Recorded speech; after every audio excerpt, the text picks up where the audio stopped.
Hello, my name's Jake, and this is John, and we're going to be discussing Amendment G, which is one of the 16 ballot measures on Colorado's ballot for the November 5th election this year. On the ballot, voters in the state of Colorado will have the choice whether to vote yes or no on an Amendment G.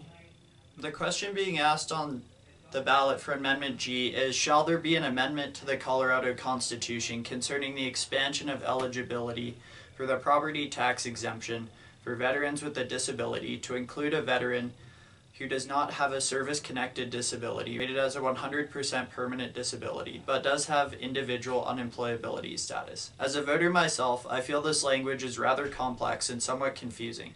So our goal today is to make this ballot measure understandable for the average voter and individual. This specific ballot measure affects the homestead tax exemption that already exists in the Colorado Constitution. Under the Homestead Act, qualifying homeowners receive a break on their property taxes by exempting 50% of the first $200,000 of their home's value. This essentially means that a residence valued at $100,000 is taxed as if its value is $100,000. Currently, the exemption is available to Colorado residents over the age of 65 who have lived in their home for at least 10 years, Gold Star spouses, and veterans who have a service-related injury receiving 100% permanent disability rated from the U.S. Department of Veterans Affairs. A yes vote on this measure would simply extend the homestead tax exemptions to veterans with a disability to include veterans with an individual unemployability status. Individual unemployability status is determined by the VA and given to veterans who cannot remain employed due to having at least one service-connected disability with a rating of 60% or higher. If this ballot measure passes, Amendment G would allow 3,400 more veterans in the state of Colorado to benefit from the homestead tax exemptions as determined by the nonpartisan legislative staff of the Colorado General Assembly. A no vote on this amendment would simply keep the current property tax exemptions for veterans in effect. Current law would be maintained, only providing the property tax exemptions to veterans who have a 100% service-related disability rating from the VA. Financially, Amendment G has a minimal fiscal impact on the state, and not a fiscal impact on local jurisdictions.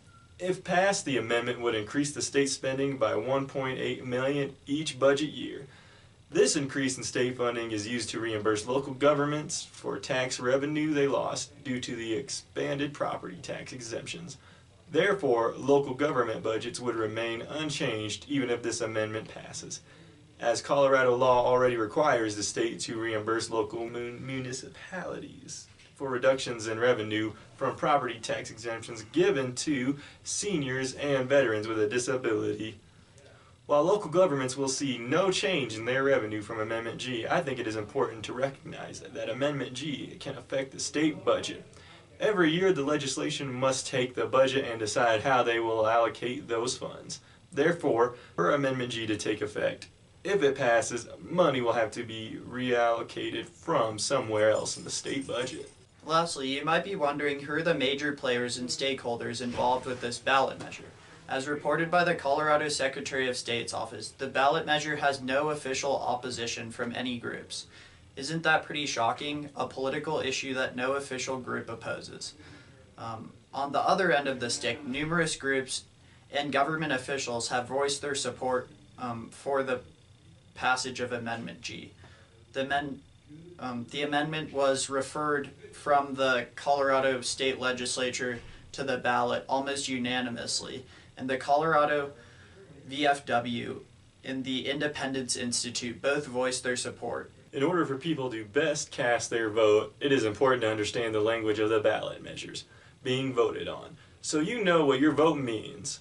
We hope this nonpartisan education video helped you learn about Amendment G, so you can make your own informed vote on the issue.